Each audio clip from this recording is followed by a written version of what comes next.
Assalamu alaikum, les auditeurs de priorité. Nous dellu soit encore, comme d'habitude, qui c'est une émission hebdomadaire, toujours dans l'actualité. Mais aujourd'hui, comment dirais-je là, un best outil sur ce plateau. On a un invité de taille pour nous rejoindre aujourd'hui sur la chaîne Priorité pour essayer de discuter de la politique de l'actualité au Sénégal.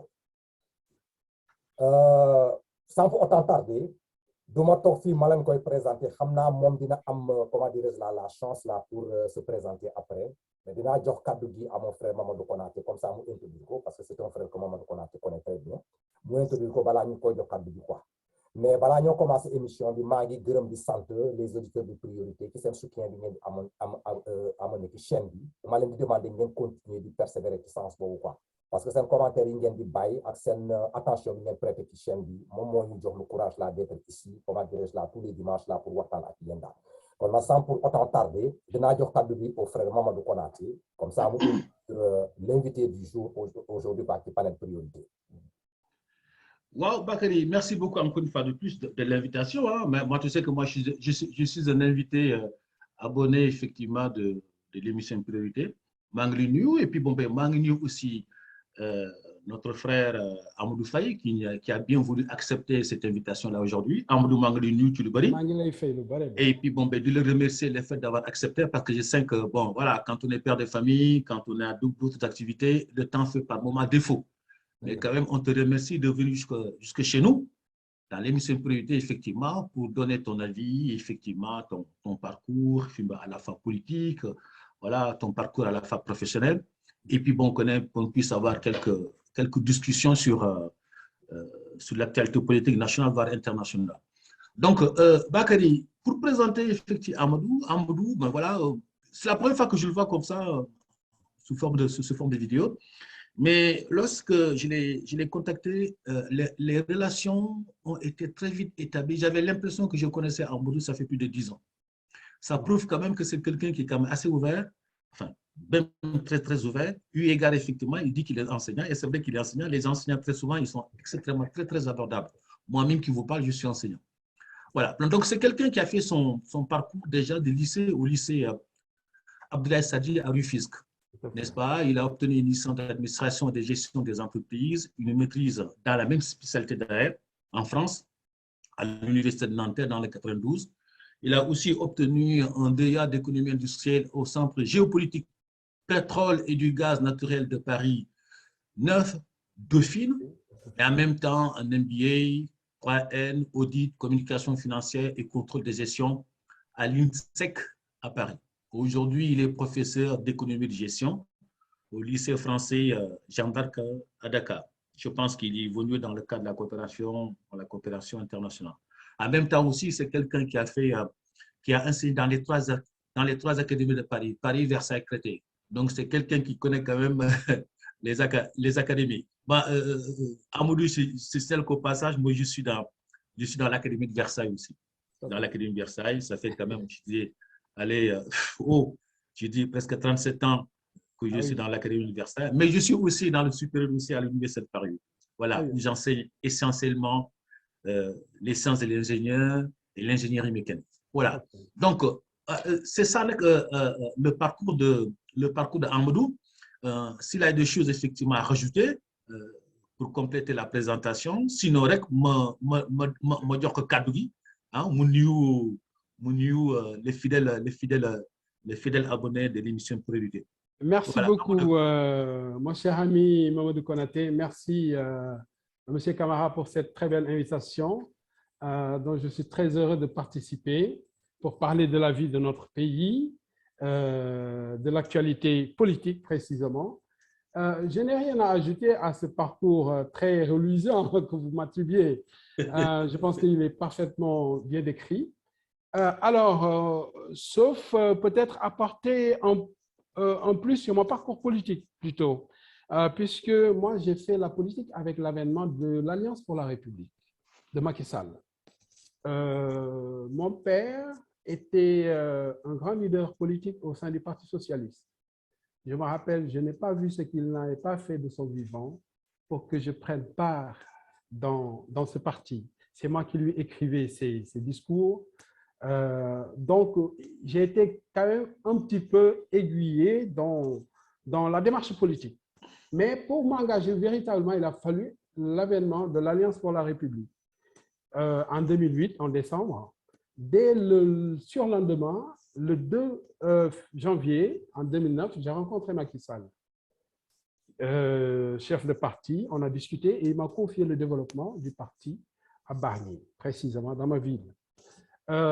J'ai installé ce qu'on a à l'époque, on travaille sur la base de cellules à l'échelle du quartier. J'ai installé les cellules, on appelait ça des comités. Et il m'avait affecté une femme très brillante du nom de Ndeynam Diouf. Et je me rappelle, comme aujourd'hui, du discours que j'ai tenu à cette femme quand on s'est rencontrés la première fois. J'ai précisé que mon engagement politique ne saurait s'inscrire que dans la démarche républicaine, dans la défense des valeurs républicaines, dans la défense d'un État de droit. Et bien évidemment, c'est dans ce sillage qu'on a évolué. Et je me suis vraiment engagé. J'ai été au-delà même de Bargny. La structure des enseignants dans le département de Rufisque, je l'avais installée avec un enseignant du nom de Abou Saou, que je salue au passage. J'ai également, avec un petit comité, identifié vraiment tous les cadres, des médecins, des enseignants, des cadres dans tous les secteurs à l'échelle du département, pour constituer vraiment un bras de fer intellectuel très fort en termes de propositions et en termes de vision politique à l'échelle du département, mais également pour pouvoir apporter une partition dans le cadre donc de la gouvernance nationale. Donc, on a cheminé jusqu'à ce que Macky Sall est venu dans ma localité à plusieurs reprises. Une fois même, il a passé la nuit à Bargny. Il était venu, il y avait une grande manifestation culturelle, j'ai insisté, et avec Mbaye Ndiaye et quelques éléments du directoire, cette nuit-là, on l'avait passé à Bargny. Et ça a été vraiment le point d'ancrage du parti au niveau de la localité quand même. Et puis, on a cheminé jusqu'aux élections locales. Je pense que dans le département de Rufisque, Macky n'est passé qu'à Bargny.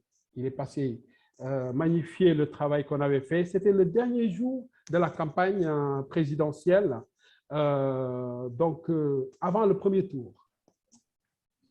Alors, on a cheminé, les élections législatives ont suivi tout de suite l'élection présidentielle. C'était en 2012. Alors, le parti a tout de suite créé, avec la connivence des autres partis, la mouvance actuelle de Benno Bokk Yakaar, auquel d'ailleurs je n'ai jamais vraiment été très adhérent donc, à cette philosophie de partage du pouvoir et qui s'est confirmée jusqu'à aujourd'hui.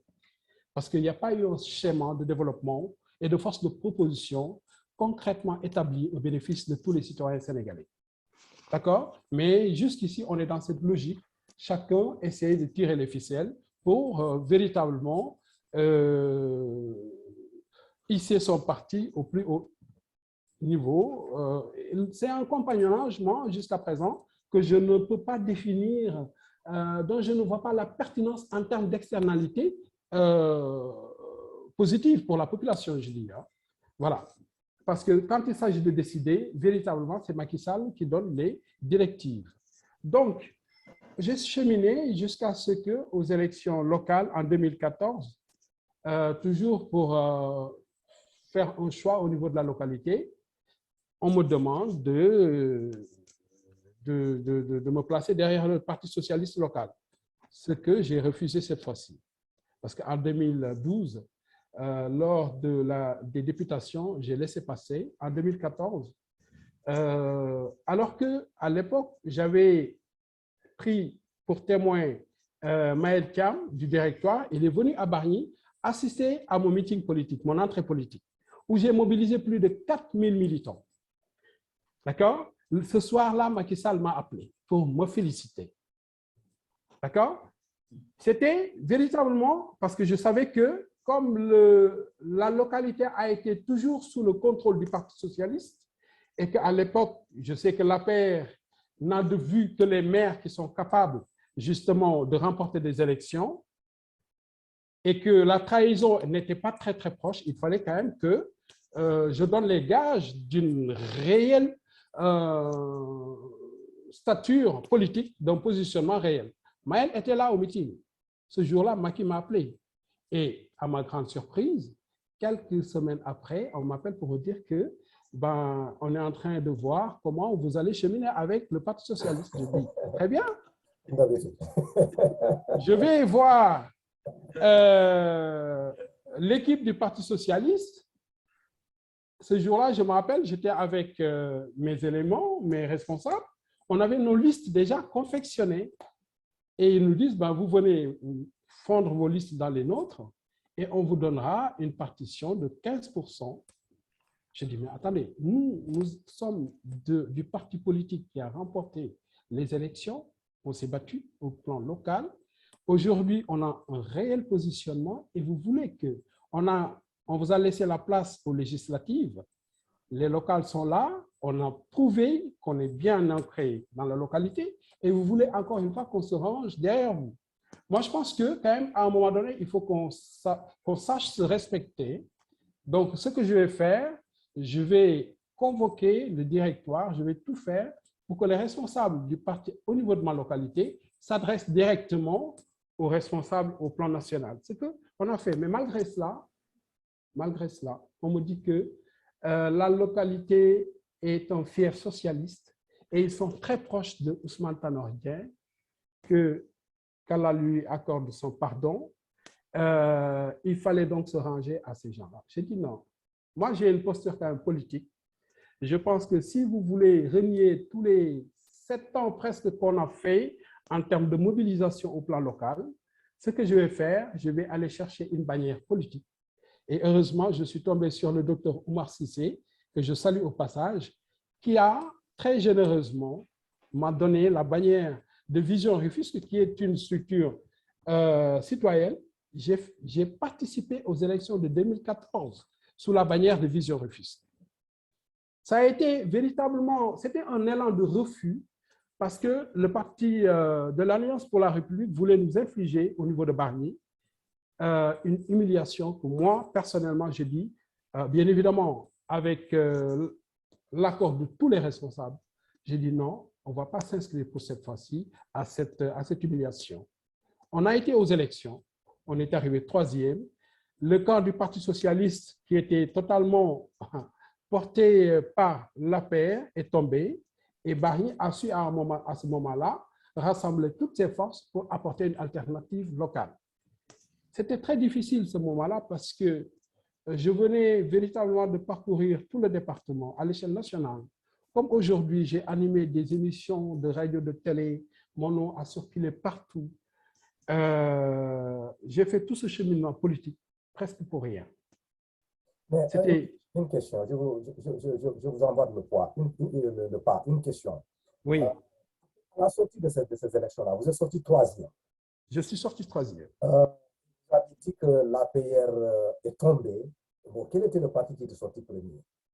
C'est ALB, c'est en fait, il y avait une forte alliance de, ouais. tous les partis politiques à Bargny, sauf le Parti socialiste et l'APR que je représentais, parce que Bargny avait senti qu'il fallait absolument apporter une alternance à une gouvernance locale de plus de 35 ans. Parce qu'à un moment donné, c'est une insulte à l'intelligence de tout le monde que de vouloir implanter quelqu'un de manière indéterminée. Donc, mais le parti, je pense que la chute de Benno Bokk Yakaar à Bargny m'a été imputée. C'est sûr. M'a été imputée. Et dès le lendemain, et ce qu'il faut savoir, et que j'ai occulté à l'entame de mon discours, c'est que la structure des cadres du parti, les textes fondateurs même, et Ndeye Nam Diouf, qui est l'actuelle directrice de la structure de l'alphabétisation nationale, menton, les textes de la structure des cadres, c'est moi qui les ai confectionnés. Pour vous dire que j'ai eu véritablement un élan, un engagement total dans le développement de ce parti. Je ne vous dis pas, à Ziguinchor, j'ai installé le parti. parce que j'ai enseigné là-bas. À Thiès, j'ai enseigné à l'université de Thiès pendant tout ce temps-là. Je pense que mon élan politique m'a amené à m'intéresser partout au Sénégal où je pouvais trouver de la ressource intellectuelle pour véritablement partager ma conviction républicaine et le discours de Macky Sall. Je vous assure que Macky, je ne sais pas qui, mais moi, Macky m'a embobiné dans son discours.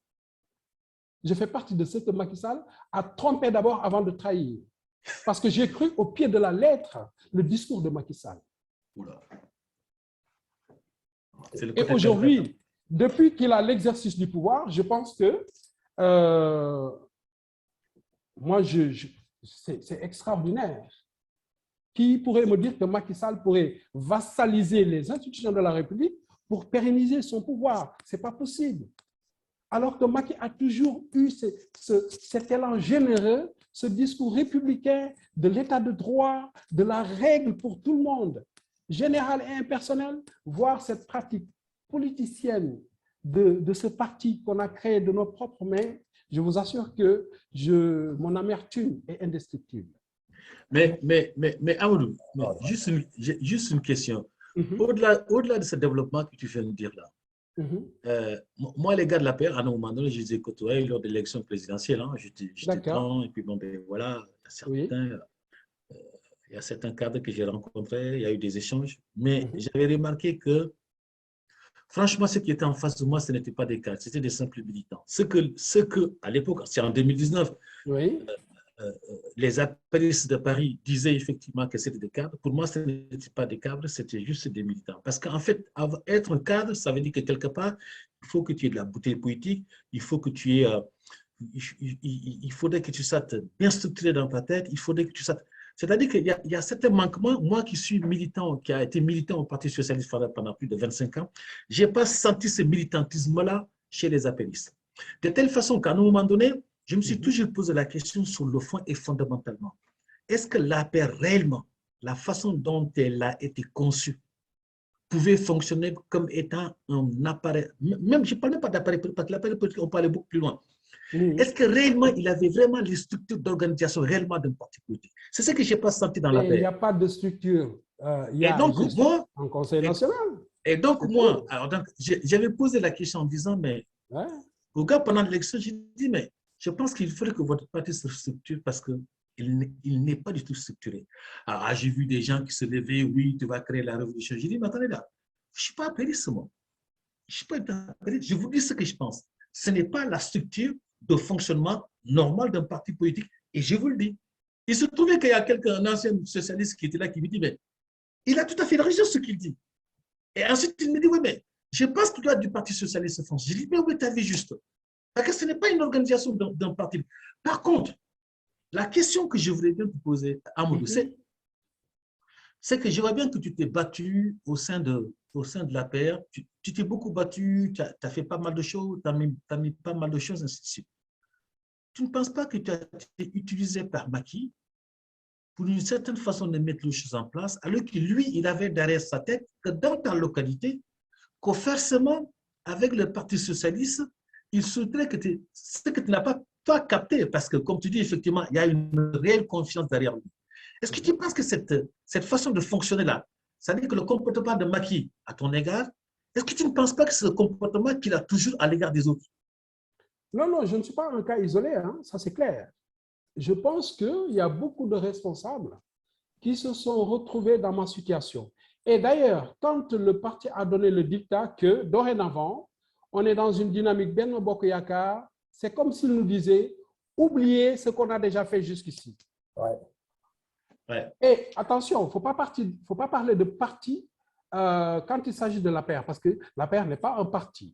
Quand on parle de parti, on parle quand même de structures représentatives à l'échelle locale, à l'échelle carriériste, locale, départementale, régionale et puis nationale. Avec une vraie culture, avec une idéologie, avec des écoles, avec des cadres qui... Non, vous savez... Avec une ligne politique derrière. Avec une ligne politique derrière. Vous savez, je vais vous raconter une anecdote terrible. Vous savez, j'ai mis des années pour identifier, je vous l'avais dit, faire une cartographie des compétences à l'échelle du département de Rufisque Et le jour où il fallait qu'on monte la structure, on avait identifié 49 cadres, mais vraiment des cadres, des gens. Et à l'époque, c'était Thierno Alsan qui était à l'ARTP. Thierno, qui est un ami, j'ai été le voir pour qu'il nous facilite une antenne, qu'on puisse véritablement, non pas faire dans une approche partisane, mais qu'on puisse apporter une réelle plus-value dans le développement du département, nonobstant notre appartenance politique. Moi, je voulais vraiment créer un fer de lance politique très, très, très fort. Et qu'est-ce qui s'est passé le jour de la création de ce... le directoire est venu, la structure nationale. Il y avait Abdoulaye Diouf Sarr, il y avait Dior, il y avait pas mal de... Vous savez qu'est-ce qu'ils ont entériné? À la place des 49 cadres du département identifiés, ils ont pris les cartes des membres, ils les ont vendues à des lycéens. Et c'est... Moi, je n'ai pas peur de citer les noms, hein, parce que ce que je dis là, ce n'est pas une histoire récente d'il y a 100 ans, ça ne date que de quelques années. C'est Abdou Karim Sall qui vendait les cartes au niveau de Rufisque. Il y a eu des responsables de Rufisque et de Bargny qui ont fait pression sur lui pour me renverser, parce qu'ils avaient, vous savez, les politiciens, ceux qui en vivent, ceux qui en font une substance alimentaire, ces gens-là, ils ont peur de personnes qui versent dans la démarche républicaine pour tout le monde. Ouais. Ces gens-là, ils ont peur de la vérité. Vous savez, et je vous assure qu'à un moment donné, c'est tout le département qui était ligué, tous les responsables, contre moi. Et d'ailleurs, je me rappelle, j'avais même tweeté pour avertir le président Macky Sall à l'époque, pour lui dire que c'était là que j'ai vu des responsables qui nous sont très proches, même familialement, ils sont en train de gâcher ce qu'on est en train de faire. Et moi, je n'avais pas compris, vous savez, j'étais novice. Parce que la manière dont les gens la pratiquent, la politique au Sénégal, moi, je n'appelle pas ça de la politique. C'est n'importe quoi. Je pense qu'on est d'accord. Ouais. Ouais. Et ces gens-là ont entériné une structure des cadres à Rufisque, sans les cadres, mais avec des lycéens qui, en groupe, sont arrivés. Et vous savez pourquoi? Parce que ces responsables de Rufisque l'ont voulu. Et Abdoulaye Diouf Sarr, je n'ai pas peur de le citer. C'est lui qui a entériné cette réunion-là. Non, mais monsieur Faye, vous ignorez une chose, quoi. C'est que tout ça. Non, mais c'est extraordinaire. Et quand je vois ces gens-là nous gouverner, je dis qu'au Sénégal, nous n'avons pas de chance. Non, c'est que il y a une chose que Faye n'a pas compris. Oui. C'est que la force politique qui traîne derrière lui dérange. Et je peux vous assurer que, quand vous voyez comme ça, les Diouf Sarr et comme ça, là, ce ne sont pas les gens que tu déranges à ce moment bien précis. Vous avez bien dit tantôt que au moment où vous avez défié comment dirais-je là, le Benno Bokk Yakaar au niveau du département, de Bargny, votre fief, n'est-ce pas? Qu'est-ce qui s'est passé après? Ben, il y a une remontée de l'information. Tout à l'heure, ils sont tous montés au palais pour dire que c'est Amadou Faye qui a saboté. Ils m'ont mis en mal définitivement. Avec ce n'est pas du sabotage. C'est-à-dire qu'ils ont vu la force d'un jeune qui se lève. Et voilà. Cette force-là, ça a dérangé dans le parti même en question. Et après ça, vous avez fait quelque chose d'extraordinaire en essayant de recenser les crèmes, les têtes, comment dire, les cadres du pays pour réfléchir sur l'avenir, comment dire, républicain du parti. Ils savent que ce groupe-là, quand ce groupe se lève et que le groupe décide de donner une orientation réelle à ce dynamisme-là, ça ne peut pas marcher pour eux. Et quand vous avez appelé le président de la République là, pour lui faire comprendre cette situation-là, quelle a été sa réponse? Quand il est passé à Bargny, c'était le dernier jour de la campagne. J'ai les photos encore avec moi. Il me dit, tu vois, ces gens-là, il faut les gérer. Je dis, Monsieur le Président, il faut les gérer. Il faut les gérer. C'était son expression. Je dis, mais moi, je ne peux pas gérer ces gens-là. Ces gens-là, ils savent faire du mal. Je ne sais pas pourquoi. Et pourquoi ils sont comme ça, alors qu'ils veulent apporter du bien pour tout le monde? Parce que c'est ça la politique. La récréation, c'est un leader. Il faut demander à ces gens-là, laissez ce jeune-là. Non, qu'est-ce que Bakary?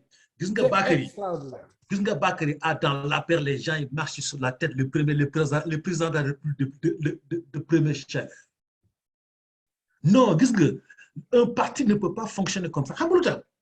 C'est que Amadou Di est extrêmement révélateur de ce qui se passe dans le pays. Parce que qu'un parti politique doit avoir une guidance. C'est-à-dire que le militant lui-même doit pouvoir se retrouver dans l'espace politique même de son parti politique pour pouvoir être un stimulateur effectivement. Absolument. Et c'est dans ces réunions-là que les militants se forment. Et quand tu n'as pas des gens qui sont capables de prendre du recul suffisamment de recul pour capter cela et pour mettre ça en place, ça devient extrêmement compliqué. Mais quand celui qui est au chapeau, qui est le président qui te dit, mais ces gens-là, il faut les gérer. Attends, mais ça veut dire quoi gérer les gens? Tu vas les gérer comment? Il y a un seul truc qui est là. Tu as mis en place une certaine façon de fonctionner pour donner une autre façon, une autre vision de la paix. Que le président lui-même, au moment où tu l'as lancé, parce que s'il a cette posture-là, c'est parce qu'il n'avait pas tout compris la façon, effectivement, toi, tu avais mis les choses en place. Et c'est la façon sur laquelle il n'a pas compris cette façon de pouvoir mettre les choses en place. Et d'ailleurs, qu'est-ce que moi, c'est révélateur dans ça? Parce que quelque part, je me suis dit, mais tu étais quand même en train de structurer le parti sans pour toi-même t'en rendre compte. Parce qu'il y a à certains manquements, à certaines façons de fonctionner. Parce que ce n'était plus un parti. Et jusqu'à présent, je suis le premier. J'ai toujours dit, moi, la paix n'a jamais été un parti. Non, ce n'est pas un parti. Jamais été un parti. Parce que est encore loin de pouvoir prétendre à être un parti, à être un appareil politique. Non, le Parti socialiste, c'est un appareil politique. Autant de Senghor et d'Abdou, c'était un appareil politique. C'est la raison pour laquelle ce parti-là pouvait aller aux élections tout seul. Mais pourquoi, aujourd'hui, non. Sans vouloir vous couper, pourquoi aujourd'hui les autres formations politiques ont cheminé de manière complètement apaisée avec le président Macky Sall? Parce qu'ils savent que Macky Sall, derrière lui, c'est un vide politique. Il n'y a rien. Il n'y a rien. Pourquoi les ministres socialistes ne s'inquiètent pas? Est-ce que vous avez une idée de combien de cadres politiques venant du Parti socialiste ont été essaimés à travers le monde dans différentes fonctions par le président Macky Sall? Est-ce que vous pouvez imaginer la concession politique que Macky Sall a accordée à Ousmane Tanor Dieng? Mais c'est énorme. Et il a fait pareil pour Moustapha Niasse. Pourquoi? Parce qu'à un moment donné, Macky Sall a conscience depuis toujours qu'il n'a rien derrière lui. Il n'est assis sur rien du tout, sauf sur un élan et un mouvement opportuniste. L'APR, c'est ça. Hein? Aujourd'hui, s'il y a un événement, il y a la direction nationale qui va au siège et vous allez voir, tout le monde va y aller. Et dans toutes les localités, on dit, ben, il ne faut pas ériger quelqu'un. Laissez les gens se battre pour obtenir le leadership et puis nous, on fera un choix. C'est une démarche, mais totalement irrespectueuse. Et irresponsable, mais irrespectueuse vis-à-vis de ceux qui se sont investis. Bien sûr. Pour créer d'abord le parti, oui, avant de le développer dans une noble perspective. Oui. Moi, je ne veux pas me présenter comme un cas isolé, parce qu'il y en a qui ont accepté de se soumettre. Moi, je dis non. Alors, moi, quand on me refuse mon identité politique, ma conviction politique et ma stature politique, alors là, moi, je réponds plus. Parce que je pense que Macky Sall, à un moment donné, si je l'ai suivi, mais vraiment au pied de la lettre, c'est que j'ai assisté à des réunions où des camarades ont soulevé l'idée d'une possible retrouvaille avec Abdoulaye Wade à l'époque. C'était difficile à l'époque. Quand on se retrouvait tous les jeudis au siège ici au cimetière Saint-Lazare, on était 7 ou 8 ans. C'était Cheikh Bahoum, Seydou Gueye, Thierno Alassane, Mor Ngom. Moi, on était 7 ou 8. Et on a cheminé pendant des années, on était tout seul. Il a fallu 2011, je ne sais pas, pour que véritablement le vent, par contre, ça, je pense que c'est une force quand même qui dépasse Macky Sall. C'est une force divine qui fait ça. J'ai une question que je vais poser. Oui. C'est-à-dire, s'il y a une personne dans l'APR qui a une force politique, on voit toujours que cette personne-là, quelque part d'autre là sera, on va trouver des voies et moyens pour essayer de le sacrifier ou bien de l'éliminer ou bien de le mettre en air. La question que je demande là, comment vous expliquez que les ténors du parti, les ténors de l'APR, oui, aujourd'hui, Macky Sall a écarté tous ces gens-là. Et maintenant, il est en train de cheminer avec des nouveaux que les gens ne comprennent pas pourquoi ils sont là. Comment vous expliquez ce comportement? Tout simplement parce que les gens au Sénégal, vous savez, au Sénégal, il y a beaucoup qui vivent de la politique. Oui. Et donc, forcément, ils sont très dépendants de Macky Sall. Même si Macky Sall les écrase, ils sont toujours à ses pieds. Il y en a qui n'ont pas cette conviction politique à défendre, cette vision et cette abnégation à donner tout pour son peuple, avec conviction. Pas pour les beaux yeux de Macky Sall ou d'un quelconque autre politique, mais juste pour que le Sénégal fasse un bond en avant et pour le bien-être collectif. Mais M. Faye, il y a une chose que moi je n'arrive pas à comprendre. C'est ces gens-là que Macky Sall met de côté. Oui. Ce sont les fondateurs du parti. C'est-à-dire, c'est là-bas où je ne comprends pas. Ce n'est pas quelqu'un que tu as récupéré dans le tas comme ça et puis tu peux le traîner dans... Mais qu'est-ce que vous voulez? Si Macky Sall est capable de faire dans la trahison, bah écoutez. Voilà. Là, tu as lâché la bombe, là. Non, non, non, mais il faut dire les choses telles qu'elles sont. Ouais. Macky Sall, on ne peut pas lui parler de Bargny sans qu'il ne pense à moi et à ma famille. Parce que moi, je ne me suis pas engagé seulement. Je me suis engagé avec toute ma famille. Et je sais que cette politique m'a fait mal. Parce que j'ai tout entendu. Dans ta famille? Dans ma famille, dans ma localité, j'ai tout entendu. Et je suis aussi d'un autre côté très satisfait parce que j'ai créé des liens humains, mais très, très, très forts. Mais une chose, je vais te poser une question encore. C'est-à-dire que tu as dit dans ton développement que tu as été trompé avant d'être trahi. Est-ce que tu peux me donner des éclaircissements sur ça? Tu as été trompé avant d'être trahi. Oui, en fait, j'ai été trompé parce que tout simplement, on est parti avec un élan.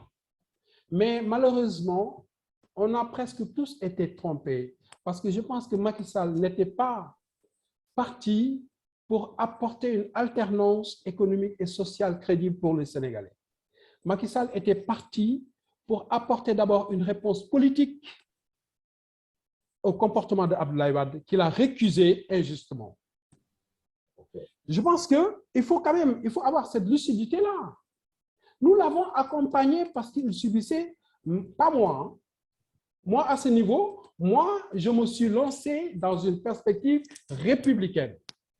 Mais bien évidemment, auprès de quelqu'un qui venait de subir un affront politique. Ouais. Et tout le Sénégalais voulait accompagner, compte tenu de sa posture. Macky a une posture sereine. Macky renvoie à quelqu'un de très sage, de très poli, de très correct. Et il séduit. Macky Sall, c'est quelqu'un qui sait séduire. Je vous assure que j'étais prêt à tout donner et je l'ai fait. Vous savez, j'enseignais dans toutes les structures au Sénégal.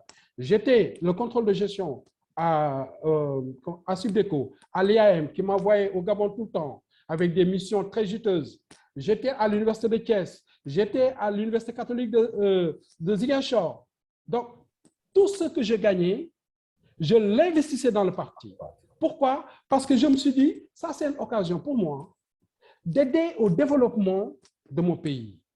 Parce que cette vision-là que nous avons aujourd'hui, si on la met en pratique, le Sénégal va se sortir de là. Mais moi, on m'a trompé. Macky Sall n'était pas dans cette dynamique.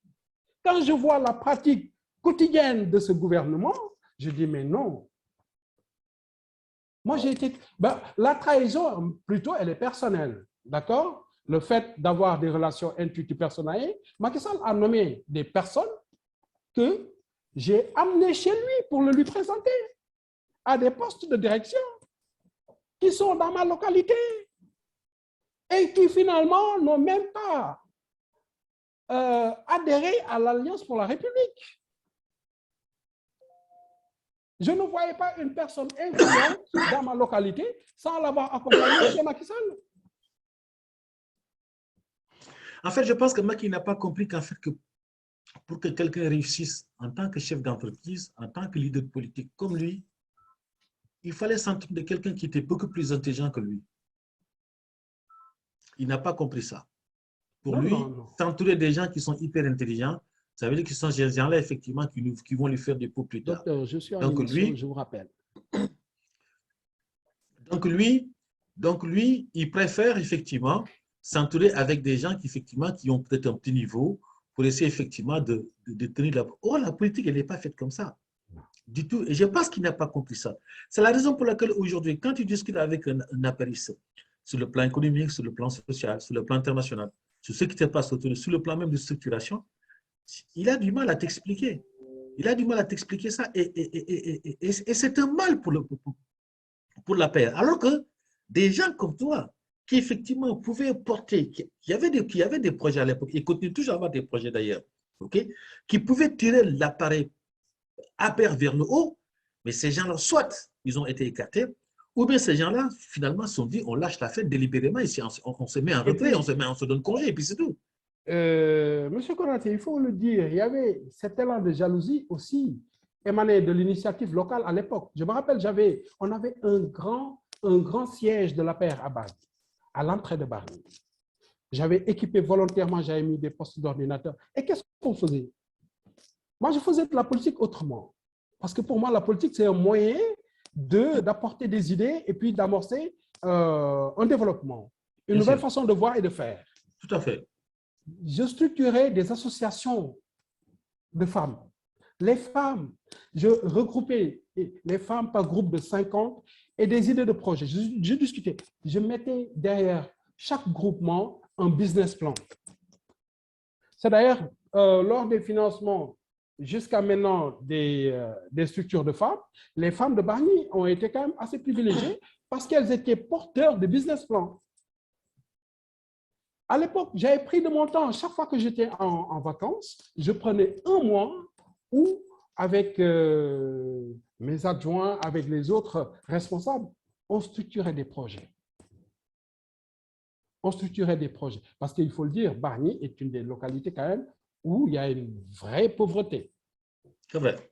Bargny aujourd'hui souffre de beaucoup. Bargny, on a installé la centrale à charbon à Bargny. Sococim, qui génère tellement de pollution, la dégradation des sols à Bargny. Et Sococim n'apporte pas un centime dans les recettes de la commune de Bargny. Ça, je me suis battu. D'ailleurs, j'ai connu à l'époque la ministre des collectivités locales, Aram Ndoye, et parce qu'elle m'a dit, mais Amadou, mais moi, je n'ai jamais vu quelqu'un qui défend. Je dis, mais moi, ce que je dis là, mais c'est inconcevable. Voilà pourquoi moi, je ne peux pas aller avec l'aile socialiste. Parce que cette injustice-là, ils l'ont cautionnée jusqu'à nos jours. C'est parce que... Sococim verse 3 milliards, je ne sais pas, 2 milliards à la commune de Rufisque. La Sococim, géographiquement, est installée à Bargny. Oui. Sa matière première, elle la tire de Bargny. Oui, c'est vrai. Les externalités négatives, la pollution atmosphérique et les mines, c'est Bargny qui prend. Oui. Et pas un centime. J'ai visité les budgets de la commune, pas un centime, sauf peut-être des dessous de table et des avantages accordés à des élus. J'en sais rien, moi. Mais en tout cas, rien au profit de la collectivité.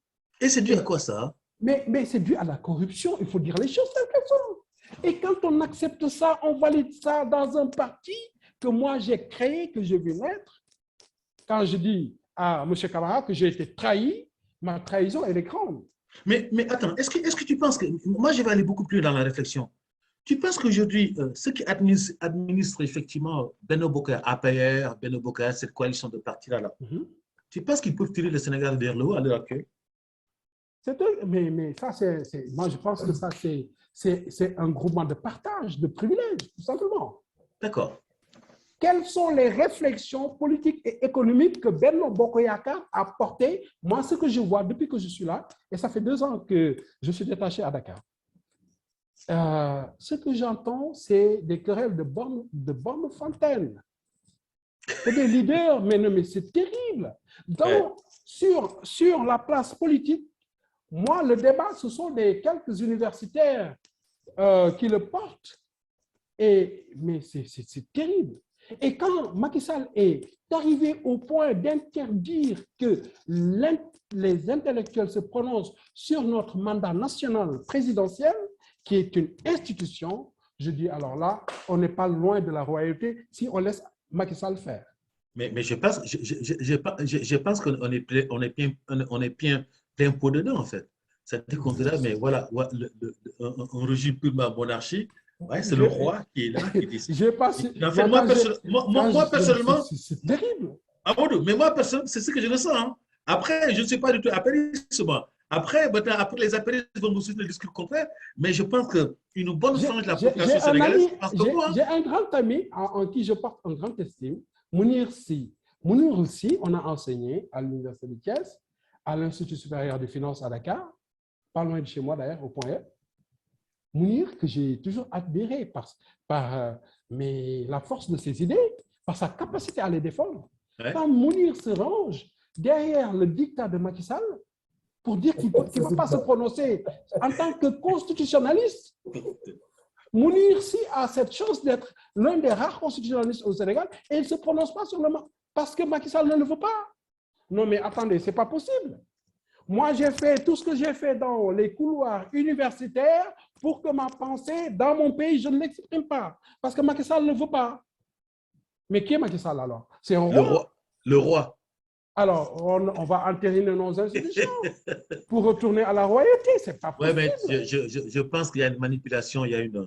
Non, si non, tu mais... veux, il y a une tripaturage effectivement de nos institutions. Je ne pense pas qu'il y ait une manipulation à ce niveau. C'est parce que ça dépend de la nature de l'individu. Tu sais, quand les gens sont trop dépendants, c'est tout. C'est là où se situe le problème. C'est-à-dire, Macky Sall a contrôlé tous les gens qui ont été élus par, comment dirais-je, dans ce gouvernement. On dirait qu'ils ont, comment dirais-je là, l'épée de Damoclès sur leur tête. C'est-à-dire, c'est une seule personne qui réfléchit et tout le monde suit à la lettre. Tu vas à l'encontre de ces idées, tu ne seras absolument rien du tout. Et peut-être que c'est lié à des situations économiques. Les gens ont peur de perdre leur poste. C'est ce qui fait qu'ils sont obligés, tenus de prendre ce que le président leur impose. C'est tout. C'est uniquement ça, quoi. Parce que toi et moi, nous ne sommes pas dépendants de lui. Est-ce que tu comprends? Bon, on gagne notre pain autrement. On est libre de dire ce que nous pensons. Il faut voir le truc là dans cet angle-là, quoi. Et maintenant, moi, le problème qui me dérange dans tout ça, tu peux faire ce que bon te semble, tu peux demander aux gens de te suivre, de faire ce que tu veux, et ils obéissent. Mais tout sauf la crainte qui se trouve à côté ici, pour agir de façon républicaine et amener le Sénégal vers un salut, tu essaies de les éliminer. C'est ce que je n'arrive pas à comprendre, quoi. C'est-à-dire dans ce parti, qui a la capacité, comment dire, intellectuelle, qui n'est pas le bienvenu. Mais on a peur de quoi? La compétition vient quoi? Une personne qui se lève, il y a un monde de fou derrière, tu as une popularité, on dit qu'il devient dérangeante. Elle devient dérangeante. Mais là, il y a un problème dans ça. C'est là où se situe, c'est là où le bas blesse. Et les gens qui ont des idées en général, ils n'ont pas de voix dans ce parti. Non. Ils n'ont pas de voix. Tous les gens qui sont levés pour essayer de dire que non, moi, c'est comme ça que je vois la chose là. Non, tu vas voir des gens qui s'organisent en bouclier pour te décourager dans ce que tu es en train de faire. Ce que lui a vécu.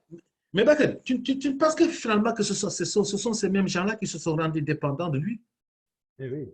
Fondamentalement sur le fond. Non, parce qu'ils n'avaient aucune obligation. Parce que quelqu'un, effectivement, un universitaire qui a cette libre pensée intellectuelle, effectivement, tu vas jusqu'à se dire, oui, mais de toutes les façons, je vais faire ce qu'il me demande de faire, c'est parce qu'à la fois, tu as accepté ce contrôle de cette personne-là à ton égard.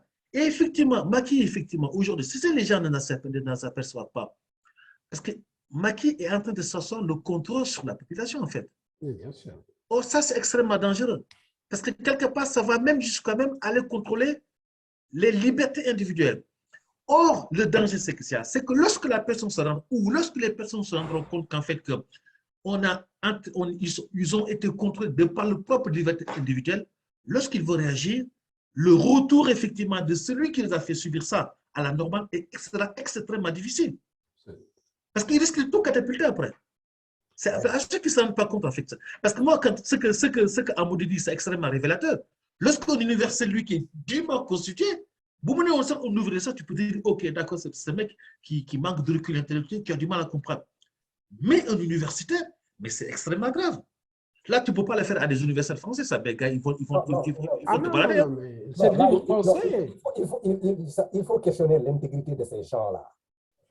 Être un universitaire, ça ne n'est pas un homme intègre. Il y a des choses que tu refuses dans ta vie. Si réellement c'est franc en toi, on ne peut pas te mettre. Oui, on est d'accord là-dessus. Ça, on est d'accord là-dessus. Pourquoi ils admettent ça, quoi? C'est parce que, mais je ne sais pas, c'est parce que tout simplement, quelque part en eux, ce ne sont pas des hommes intègres, quoi. C'est là où je suis. Bien sûr. Mais bien sûr. Quand ma dignité doit entrer en jeu, excusez-moi du terme, je m'en fous de ce que tu me présentes comme avantage. Je te dirais que non, là, je ne marche pas sur ça.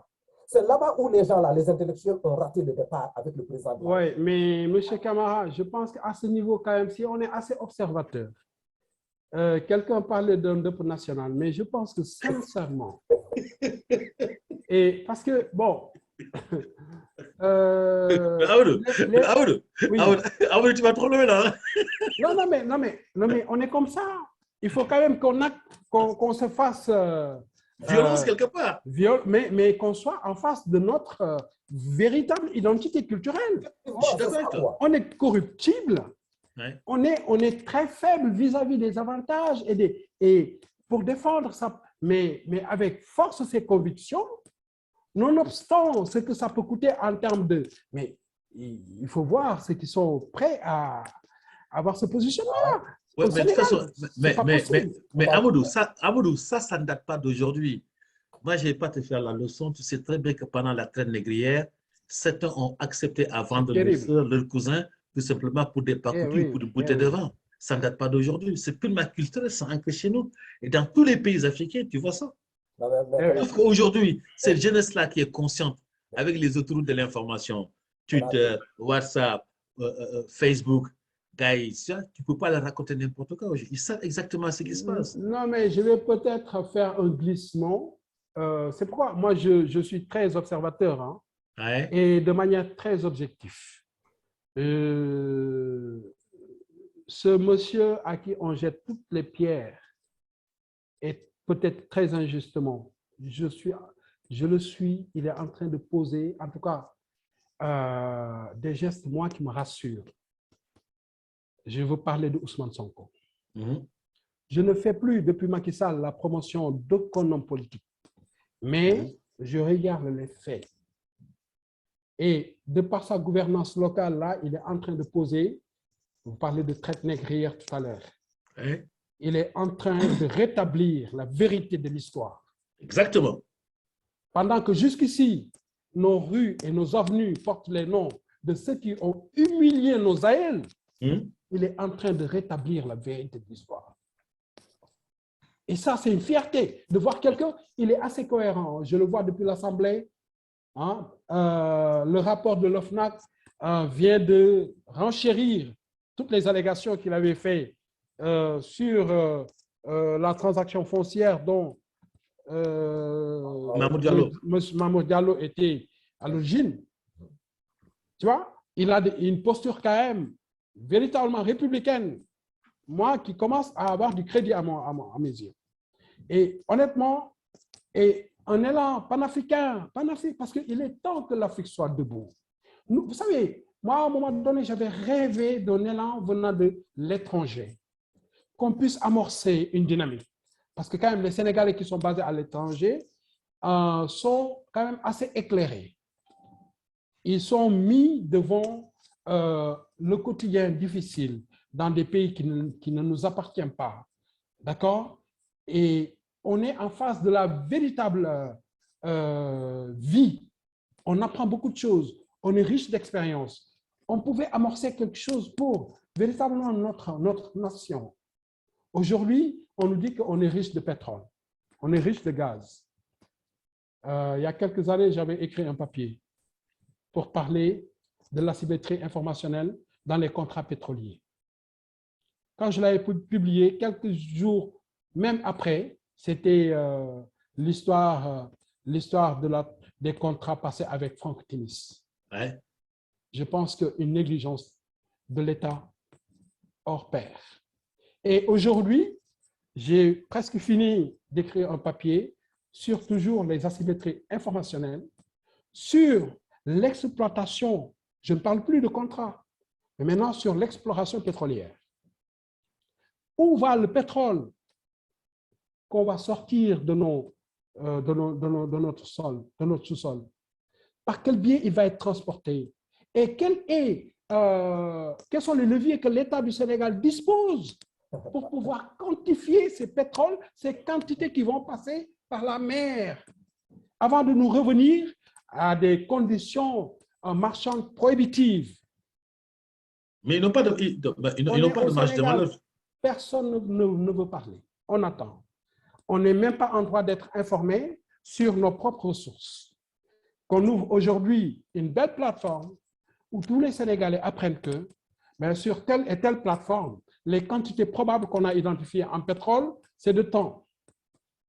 Le contrat nous attribue, nous les Sénégalais, telle quantité et pour le raffinage, ça va se faire dans tel pays et dans telles conditions. Alors qu'on a une raffinerie ici, qu'on pouvait bien mettre à pied pour pouvoir faire cette activité-là. C'est vrai. Je pense que, et quand je vois des alliances politiques entre un homme que j'avais toujours pensé aussi intelligent que Idrissa Seck et Macky Sall, c'est des alliances politiques, à mon avis, qui sont contre les intérêts du Sénégal. Si les enfants du Sénégal ne sont pas capables, debout, de défendre les intérêts de notre pays, sur le premier papier que j'ai émis l'idée qu'il ne fallait même pas donner à explorer tous ces puits probables. Il fallait les réserver. Ça, cette idée, Thierno Alassane l'a repris. Et laisser les jeunes Sénégalais cette posture d'apprentissage. De se former pour qu'on puisse, parce que les contrats de partage de production vont dans le sens comment je vais appeler ça, du transfert des technologies aux pays hôtes. C'est-à-dire toute la technologie déployée dans les champs pétroliers va revenir à la fin au Sénégal. Et si les jeunes vont aller se former et sont... Est-ce qu'on nous a déjà présenté une plateforme où on voit les ingénieurs travailler sur les plateformes pétrolières à la télé? Non. Qu'on soit informé de ce qui se passe dans cet hameau pétrolier. Mais on est enfermé de rien, Amadou. Et pourquoi on n'a pas le droit d'être informé sur cette ressource qui pourrait être aujourd'hui notre chance? Parce qu'on nous cache des choses. Dans un monde aussi difficile et aussi compliqué. Et du matin au soir, sur les antennes. La politique. C'est la politique, mais de bas étage. C'est extraordinaire. Amadou, je ne te coupe pas, certes. C'est parce que, tu sais, on a des gens qui sont à la tête de l'État qui ne parlent pas suffisamment au Sénégalais. Le Sénégalais, il n'est pas dupe, il n'est pas bête, il est capable de comprendre ce qui se passe. Que tu lui dises, que tu ne lui dises pas, il connaît très bien la réalité. Je disais une fois une formule à Bakary Kavara, un gamin qui disait, je préfère écouter, j'aime bien écouter les gens me parler alors que je connais déjà où se trouve la vérité. Et tu vas expliquer à ce jeune Sénégalais-là qui a fait l'école du pétrole à Paris ici, qui est rentré au pays effectivement, et tu vas lui expliquer comment les choses se passent, alors que lui-même, ce que tu lui expliques, il le connaît mieux que toi. C'est ça le truc. Est-ce qu'à un moment donné, comme tu dis, tu es enseignant, je suis enseignant, Bakary c'est un enseignant aussi, mais attends, pourquoi ne pas créer l'école du pétrole, anticiper sur les choses? Anticiper sur les choses. Mais ils ne le font pas du tout. C'est-à-dire que tout est délégué aux Occidentaux. Tout est délégué aux Occidentaux, du début à la fin. Et c'est vrai ce que tu dis. Moi, je suis convaincu qu'en ce moment, ils sont en train de sniffer le pétrole et le gaz au Sénégal. J'en suis convaincu. Konaté, nous avons été victimes de quelque chose. La rupture qu'on attendait avec ce président-là, si on ne peut pas dire qu'on a été porté quelque part là, c'est cette rupture bien sûr. qui n'a pas eu lieu. Parce que tout le monde pensait que si Macky Sall prenait le pouvoir, toutes ces choses-là qu'on nous est en train de développer ici allaient changer. Parce que c'est un intellectuel. On a tellement mis l'accent sur son parcours intellectuel, politique, pour avoir de l'espoir sur lui.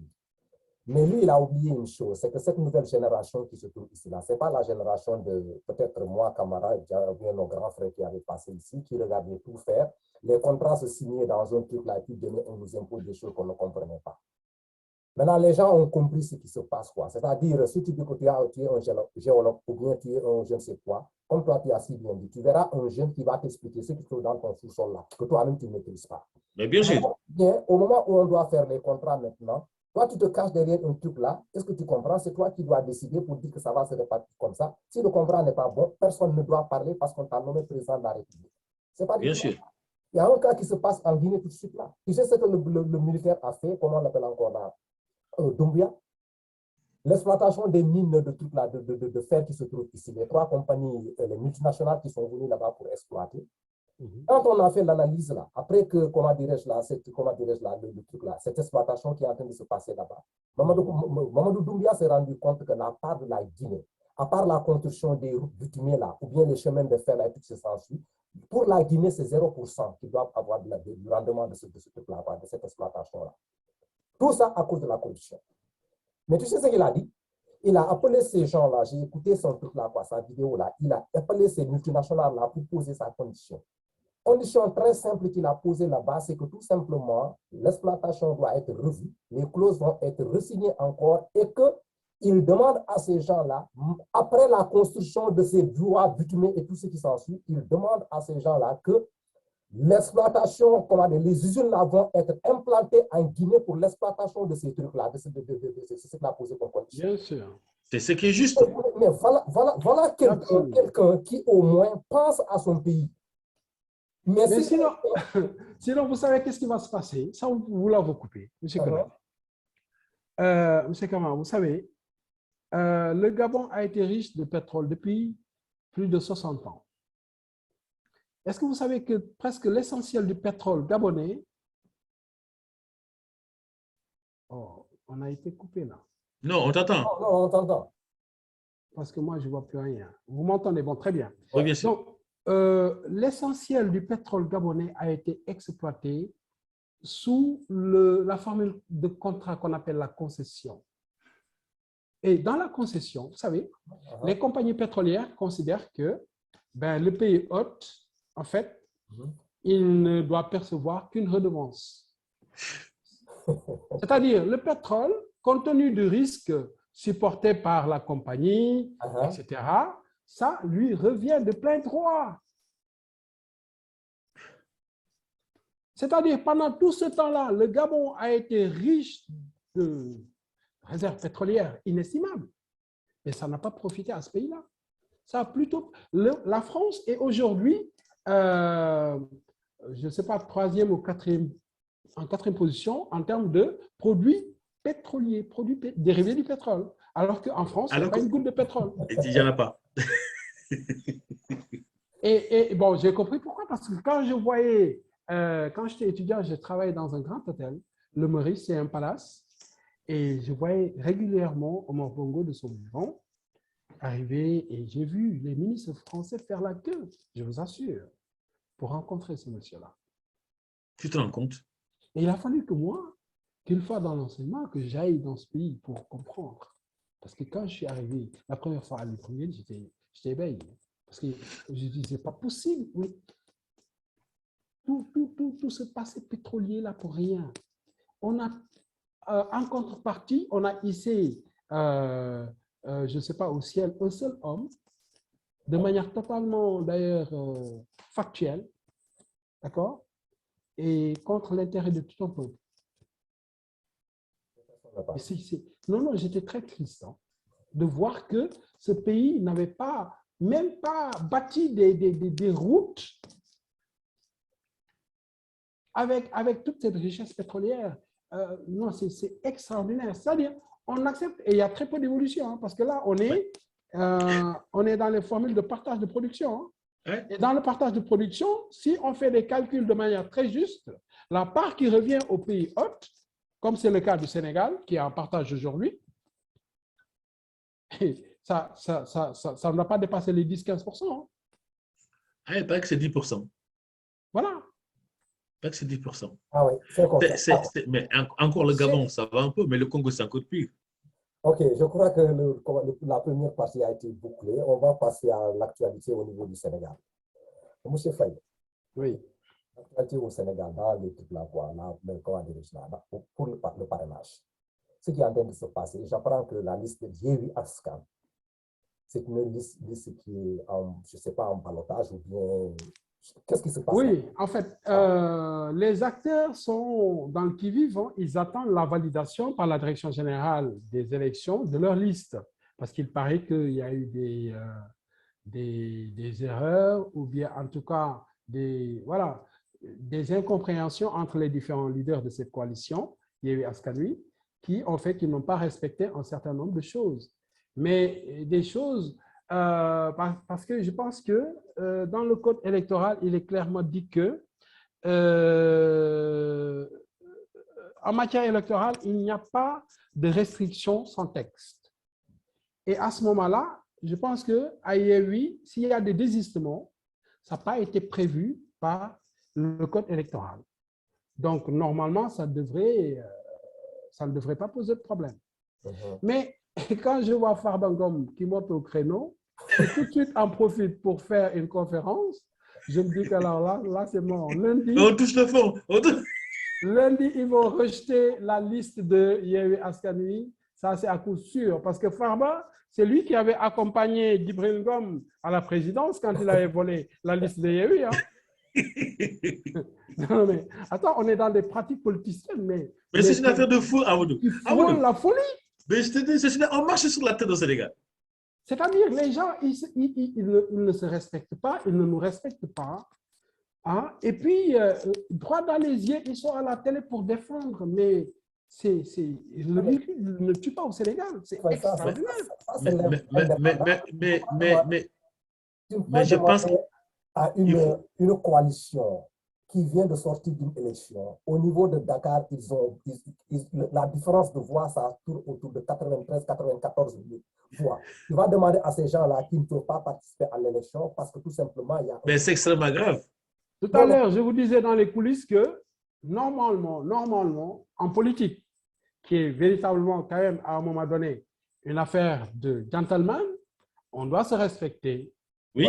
Entre les gens qui représentent véritablement la voix du peuple, parce que quoi qu'on dise aujourd'hui, Barthélémy Diaz, c'est le maire de Dakar. Oui. Aux dernières élections locales, il a devancé la liste de Benno de 92 000 voix. C'est pas négligeable. Ce monsieur-là, il ne devrait pas aujourd'hui s'atteler à cette question. Est-ce que ma liste va être validée ou pas? Bien sûr. C'est ça, quoi. C'est pas la représentation. Maintenant, s'ils ont été à l'encontre des règles posées par le code électoral, ça c'est autre chose. Ouais, ça c'est autre chose. Mais s'ils se sont trompés et que les gens n'ont pas respecté la parité sur la queue de liste et qu'il y a eu des désistements, alors que le cas de désistement n'est pas prévu par le code électoral, donc ça profite à Benno Bokk Yewwi Askan Wi. Bien sûr. Donc, ça ne devrait pas poser de problème. Alors que parallèlement, par contre, Benno a commis une forfaiture qui invaliderait sa candidature. C'est ça. Mais oui. Parce que Benno a présenté trop de candidats, trop de mandats, trop de signatures. Trop de parrainage. Trop de parrainage. Et ce qui fait que, voilà, quand on dépasse le plafond, ça invalide. Ça, c'est prévu par le code électoral. C'est ça. Mais par contre, ce que j'ai entendu, alors les partisans de Benno ont en train d'agiter le drapeau sur le fait qu'il y avait un arrêté par le ministère de l'Intérieur. Ouais. Ce qui est pénible. Et donc, la question juste que je me pose, je me dis, mais depuis quand un arrêté est au-dessus des lois? Oui, ce qui est pénible de toute façon, vous savez, moi, la règle de droit, ça a un sens. Mais le sens de la règle de droit, quand il ne recouvre pas sa plénitude, on verse dans l'arbitraire. Absolument. Aujourd'hui, et c'est évident, tout le monde le sait, l'administration est sous la coupole de Macky Sall. Ouais. La justice est sous la coupole de Macky Sall. Comment voulez-vous que, quand l'opposition donne à Macky Sall justement cette arme majestueuse qui est la possibilité de dire oui ou non à telle liste par le biais de ce parrainage, mais c'est le seul moyen que Macky Sall dispose pour inverser les autres. Absolument. Dans cet élan de politique politicienne, il va les inverser. Nonobstant leur représentativité, nonobstant les frustrations que ça va générer, l'injustice que ça génère. Et c'est assez cumulatif, hein, avec la situation économique difficile, que les jeunes, que tout le monde voit cette injustice, que l'État orchestre au sommet, mais à un moment donné, attention, hein, on n'est pas loin d'un Mars bis. Hein. C'est vrai. Il y a une autre question avant que je pose la dernière question à M. Faye. Est-ce que vous avez une question, Mamadou Konaté? Non, mais moi je n'ai pas d'autres questions. Si c'est de lui poser la question, peut-être qu'il n'est pas tout seul. Quelles sont vos relations aujourd'hui avec le président Macky? Vous savez, moi, je suis quelqu'un quand même, parce que Macky, c'est quelqu'un qui est très aimé par ma mère. Vous savez, normalement, quand, voilà, elles ont, parce qu'elle a toujours trouvé que j'avais une petite ressemblance avec Macky Sall. Quand je venais en vacances, elle me le disait, hein, je vous assure. C'est vrai. Et ça fait qu'elle lui voue un amour. Bon, ça fait qu'à un moment donné, bon, quand je suis arrivé à Dakar, j'ai écrit à Macky Sall une lettre. Et je lui ai quand même vraiment fait un petit peu le récit de mon parcours dans le parti. C'est chose qu'il sait déjà. Et je lui ai une petite piqûre de rappel. J'ai mis les photos qu'on avait passées pendant la campagne, pendant qu'il était venu en visite de courtoisie et tout ça, pour lui dire que je suis toujours dans cette posture républicaine de servir mon pays. Voilà, je me suis battu jusqu'à être détaché à Dakar, parce que ce que je fais en France, je le fais mieux ici chez moi. D'accord? Et voilà, et je vous assure que je n'ai aucune réponse. Et ça ne m'étonne pas. Et vous savez, j'étais prudent parce que moi, j'ai mis mes bulletins de salaire pour qu'ils sachent que j'ai la même paye qu'en France. Donc, ça m'étonnerait qu'aujourd'hui, si j'ai même un poste au Sénégal, que je puisse avoir un tel niveau de rémunération. Ne compte pas là-dessus. Donc, voilà, c'est juste pour dire que je suis toujours dans cette posture pour servir mon pays de manière loyale, de manière très honnête, pour apporter moi ma partition. Parce qu'il faut que les Sénégalais sachent que le développement, ce n'est pas une histoire d'une seule personne au palais présidentiel. Il faut que tous les Sénégalais sachent qu'ils doivent chacun nominativement apporter leur partition et de manière sincère, de manière engagée et de manière totalement éclairée pour nous sortir de là. Personne ne viendrait développer au Sénégal. Les Occidentaux qui sont là, ils sont là pour faire leur business. Quand ils mettent en place des investissements ici, c'est pour pouvoir rapatrier leurs bénéfices chez eux. Bien sûr.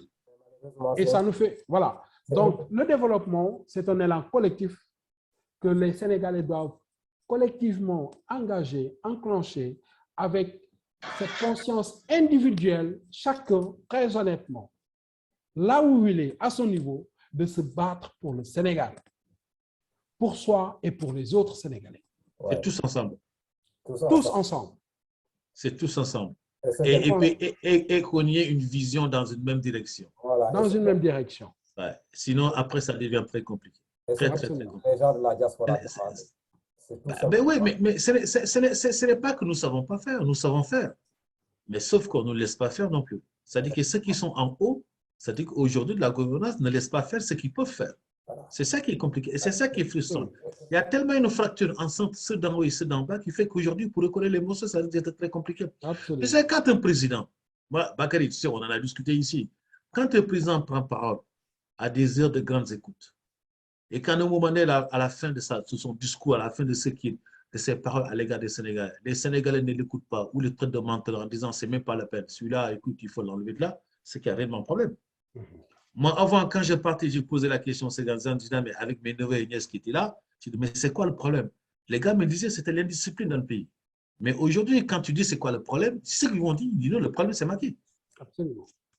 Et c'est ça qui est effrayant dans cette affaire-là. C'est-à-dire qu'ils ne se rendent pas compte qu'il y a l'opinion publique qui n'adhère plus à ce monsieur. C'est ça qui est effrayant. Et ils ont du mal à comprendre ça. Pour lui, voilà, Macky, c'est bien. Mais quand on Macky défaut, personne n'a dit que Macky n'a rien fait. Mais ce qu'aujourd'hui, il a du mal à se faire un schéma dans l'opinion publique. C'est ça qui est compliqué. Et ils ont du mal à comprendre ça. Et je trouve que quand même, à un moment donné, il faut qu'il redescende un tout petit peu sur terre. Ouais.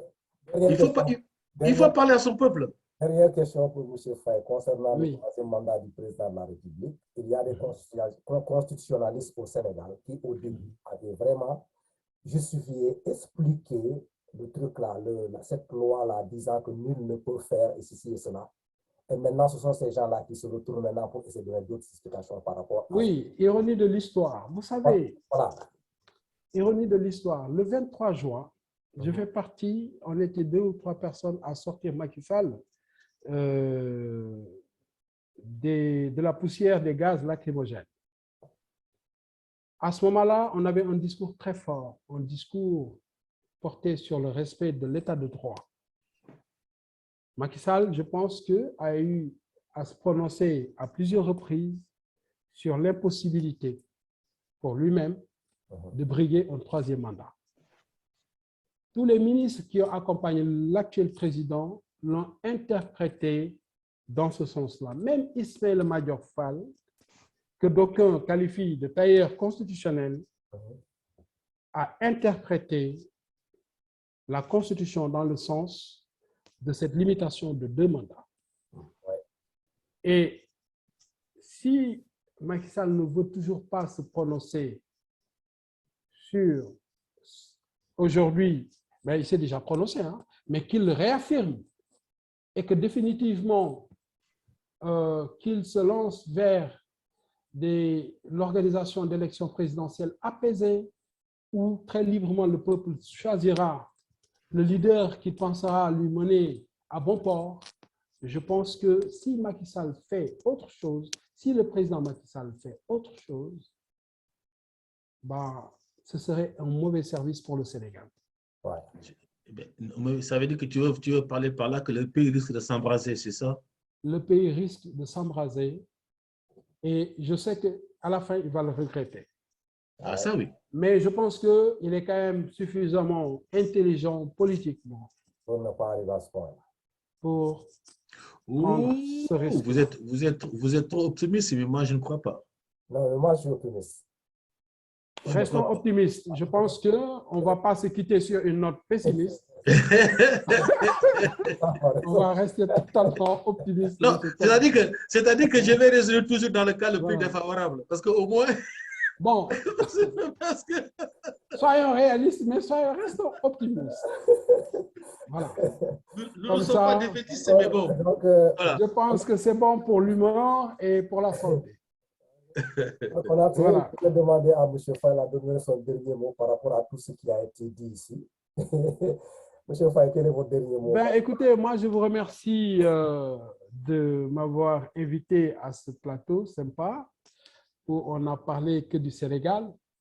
Le Sénégal qui est très cher pour nous tous. C'est notre patrie, c'est notre passé et c'est notre avenir. Ça va représenter la terre de nos enfants. Je pense qu'on ne peut que lui souhaiter le meilleur. Bien sûr. Merci. Voilà. Merci à vous. Dernier mot.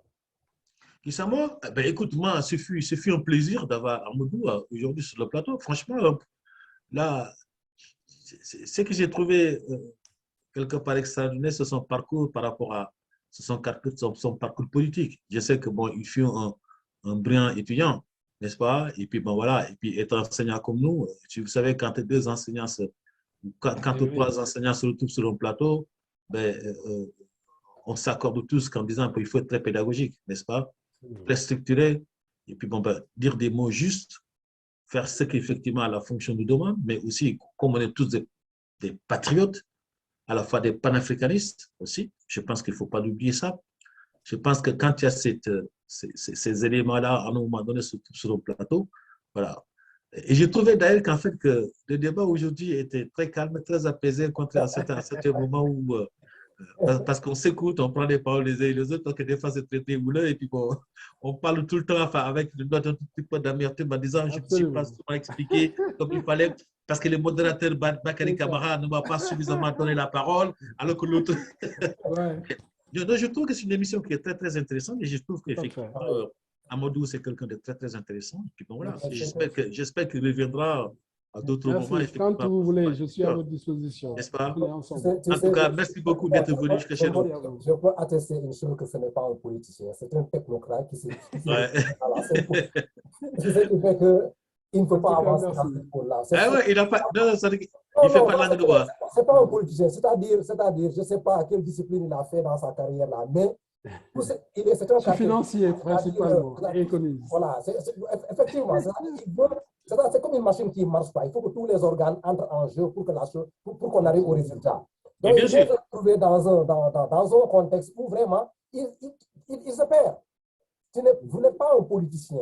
C'est-à-dire, vous voulez voir votre parti structuré de façon que tous l'objectif que vous voulez atteindre dans cet esprit républicain-là, qu'on y arrive facilement. Mais malheureusement, ce n'est pas ça. Il y a tant de personnes qui sont comme toi. Mais malheureusement, on ne les écoute pas dans ce parti-là. C'est le drame. On se retrouve Mais tu sais, de faire partie de l'APR comme toi, responsable de la session de Washington comme toi. Les difficultés que j'ai rencontrées dans ce parti, si je vous les avais, c'est quoi? Parce que moi, j'ai toujours dit que j'ai refusé d'être le griot de Macky Sall.